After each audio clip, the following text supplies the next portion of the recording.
card. The referee.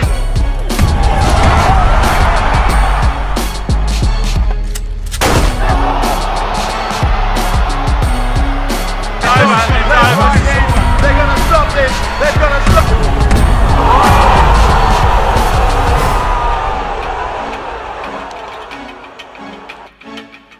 Welcome to the mother relay. We're covering today's top boxing news.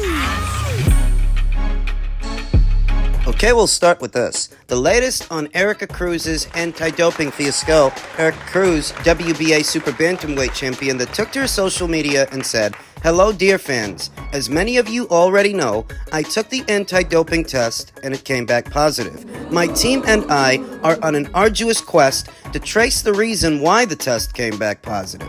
I have always been a clean fighter since my career as an Olympic fighter and member of the National Guard. With the greatest sadness, I ask for the benefit of the doubt, since I have never resorted to illegal substances to gain an advantage over my rivals. Respecting the sport that has given me everything in life, specialists and my team are working to find the reason, and I will never accept something I never did or would ever do. This sport is very hard, and I give it the respect it deserves, and the most important thing about all of this is that I am a professional. Thank you very much for your understanding." Does that sound familiar? Because that's what practically every single fighter that finds themselves in this situation has said in the past, and Erika is just the latest. Didn't I say this was going to be the response? This was going to be the statement? Yeah. I don't know how it happened. I would never do that. Yeah. We're conducting an investigation. Yeah. We're going to get to the bottom of this. Erika tested positive for Winstrol. Ryan Garcia tested positive for aspirin. So did Amir Khan, though we didn't find that out until well after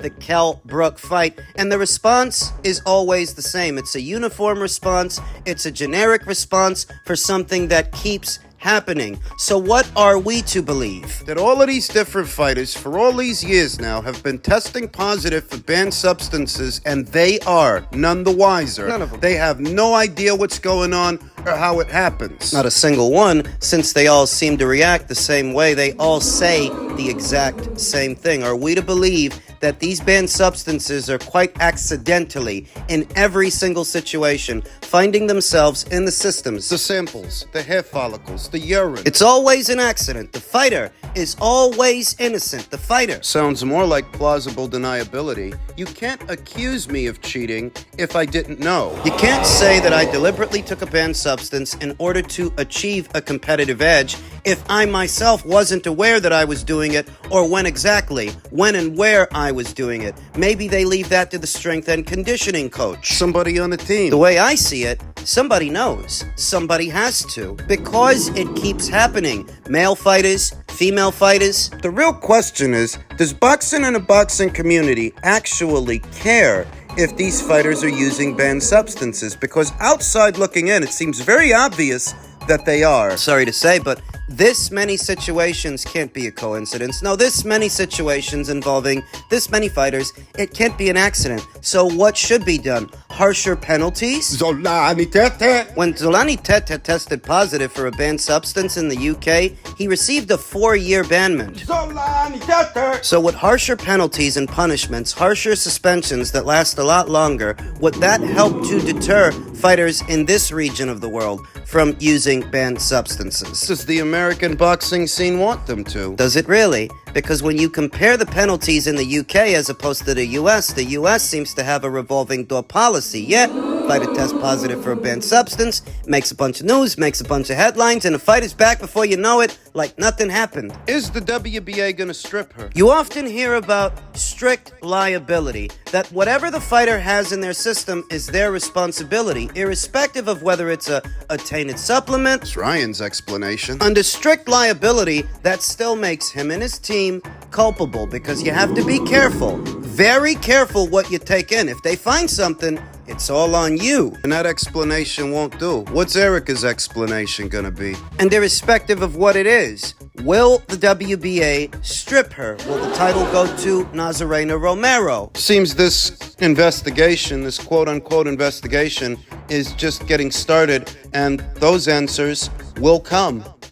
Elsewhere in the world of boxing, boxing insider Rick Lacier said, was asked a great question this morning. Why doesn't Al Heyman just sell the PBC, especially that it's in financial disarray, and Heyman's next birthday will be the number 70? And here are the answers. Contrary to a recent article, PBC has no real saleable value, as it's riddled with debt of at least $900 million that is owed to the company that acquired the original investor, Waddell and Reed. Also, PBC is a badly tarnished brand that has no value in today's marketplace, and PBC does not have guaranteed revenues from a TV or streaming service, as the Amazon deal is only revenue sharing. Also, the fighters are no actual assets of the PBC, and to sell, you need a buyer. Who wants to buy the whole thing, the whole brand? Potential buyers with real funding don't want to purchase a headache, especially one that has never been profitable overall in its present 9 years of existence. PBC is basically insolvent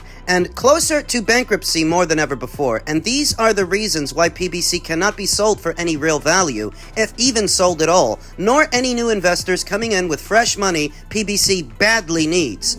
Now you know. I mean, what some people must have thought throughout the years is that Al Heyman can fuck off Waddell and Reed's money, fuck off NBC's money, fuck off Fox's money, then Showtime's. You guys don't think that's damaging to the brand's reputation, fucking off that many people's money on that many networks, that many platforms? The short answer to the question, why doesn't somebody come in and buy the PBC? Well, it's because they don't need to. They just need what they can use. The PBC as a brand isn't worth anything. What might be worth something is what fighters you can pick up, what fighters you can use, and you don't need to use all of them. A lot of them, they're just dead weight. Keith Thurman, Danny Garcia, what are you going to do with those guys? What are you going to do with Leo Santa Cruz? What are you going to do with Abner Mares? What are these guys worth in the market today? Wouldn't make sense to take the whole PBC off Al Heyman's hands. It's a burden. You just need what bits and pieces, what fighters you can use, and we've been talking about it week after week, how the fighters themselves are leaving. They're floating away, so you don't actually need to buy the brand to pick up the fighters. Elvis Rodriguez left the PBC to go back to Top Rank. Subriel Matias, he left him to go to Matchroom. Jaleel Hackett,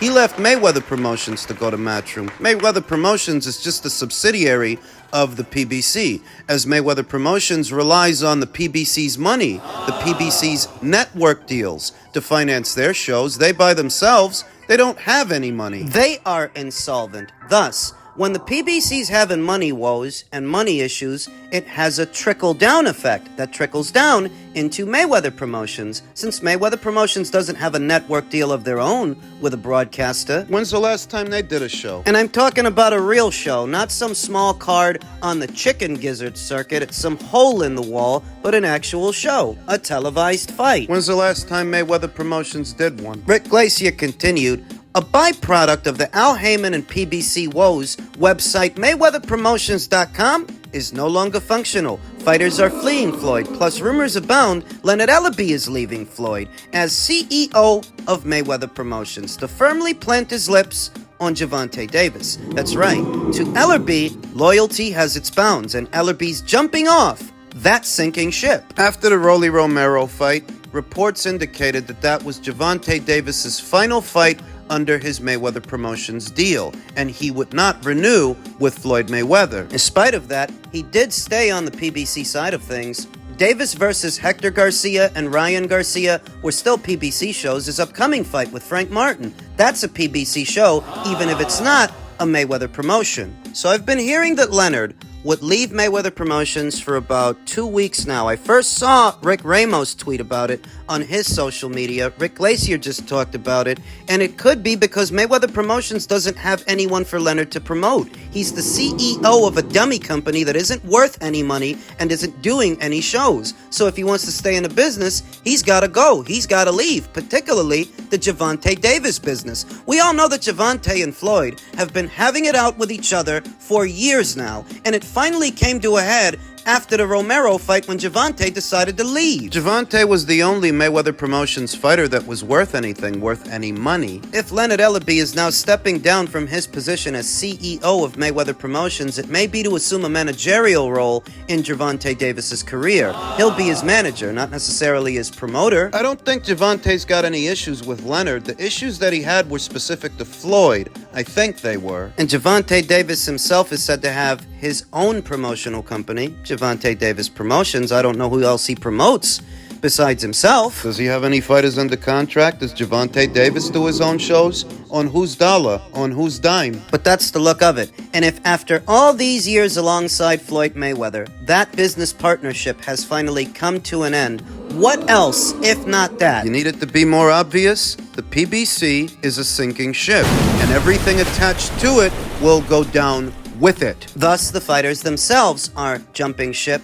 and the upper-level brass. For a very long time, Leonard has had a cushy position over there. Cosplaying a CEO, cosplaying a promoter, a business guy, when if he really were a business guy, he could have brokered a deal on Mayweather Promotions' behalf with a broadcaster, like an ESPN maybe, or a DAZN. You take what fighters you have over there, and you do a deal. If you had any actual business acumen of any kind, and you weren't just cosplaying a business guy. No, Leonard is not as talkative these days as he used to be when he used to talk down Eddie Hearn and he used to talk down DAZN. What shows they were doing? What shows are you doing now? Gervonta Davis, is that all you've got going on? The hope that you can stay in the Gervonta Davis business since you ain't got no other business. You ain't got nothing else going on. So it's looking more and more like if and when the PBC goes under, Mayweather Promotions will go under with it. I saw an interesting screenshot that's been floating around. What are the gate receipts for what was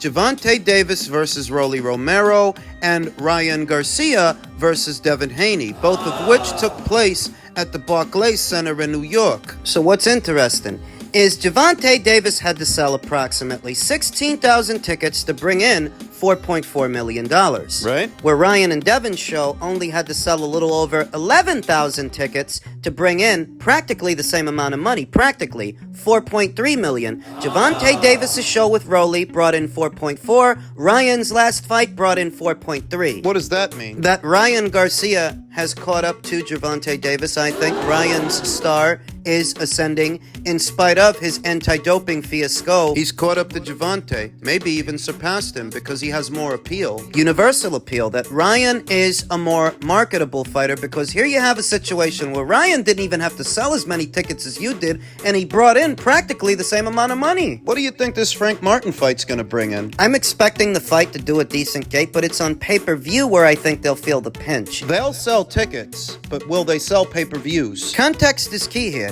Gervonta Davis fancies himself the face of boxing. His fans do too. So if what is supposed to be the face of boxing gets out there with Frank Martin later on this month in a little over a week's time, and he ends up selling less pay-per-views than Ryan and Devin just sold fighting each other. An estimated 500,000 pay-per-views, 500,000. If Gervonta's upcoming fight with Frank Martin ends up selling less than that, and certainly less than what he sold when he fought Ryan last year, Over 1 million. so much for him being the face of boxing. So much for that theory, that if Ryan Garcia's last fight sells more pay-per-views than your next fight, It's a downward trend. if you want to keep pulling in big paydays, you're going to have to start fighting guys that actually have a profile. The kind of guys people have been asking you to fight for years. That you're almost out of alternatives. Almost. If he beats Frank Martin, who does he fight after that? I don't know, maybe he could pursue an Isaac Cruz rematch? Maybe? If Isaac is still available. He's fighting Rayo in August, and he's got to beat that guy. If he's not available, Gervonta Davis is going to have to find somebody else to fight. Fat chance that Ryan Garcia drops down to 140 or 135. He can't make that weight anymore. So who does Gervonta Davis fight after the Frank Martin fight? That's box office worthy. And where does he end up? Because it's looking more and more like the PBC may not survive beyond this year.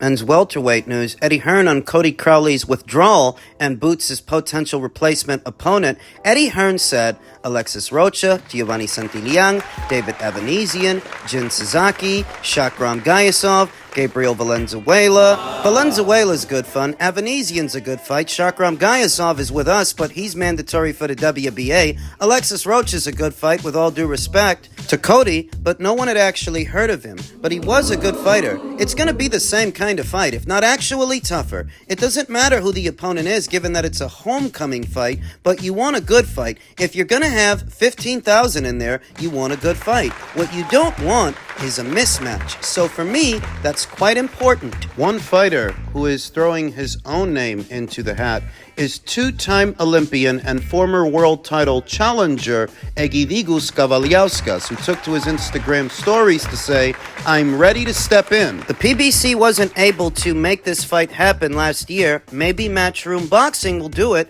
right now. And you figure that Igis, he's not the most expensive guy around, though at the same time, he is a familiar face. He is a familiar fighter, more familiar at least than Cody Crowley was. Remember, Igis has been in there with Terrence Crawford. He's been in there with Virgil Ortiz. Those are the only two guys that beat him. Sporting a professional record of 24 wins with 2 losses, 1 draw, 19 knockouts, having been knocked out 2 times in 27 professional bouts. I feel like Igis makes for an even better fight than Crowley, that he could probably make it a bit tougher because he is more experienced. Does come from a good amateur background. He's coming off a 2-fight winning streak. He was stopped by Virgil Ortiz in the summer of 2021. Igis rebounded off that loss, winning a unanimous decision against Mikhail Fox in 2022, and he racked up one more victory late last year in December of 2023, a knockout win over Jose Marufo. So he's fought in the last 12 months. He says he's ready, willing, and able to do it, so do it.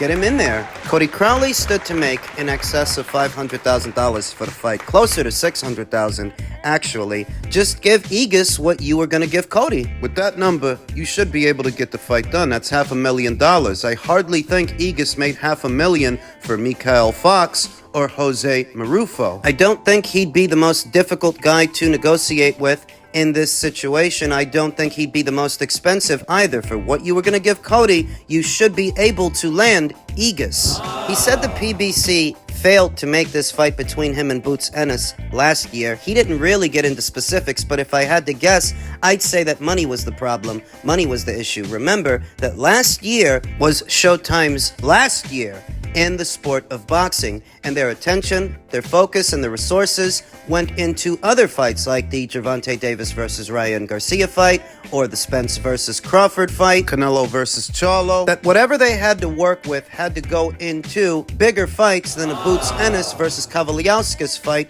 would have been, so they weren't able to get it done. But perhaps Matchroom can? Maybe. News travels fast in the sport of boxing, and Matchroom is in a position where they have to work fast because the clock is ticking. And you never know.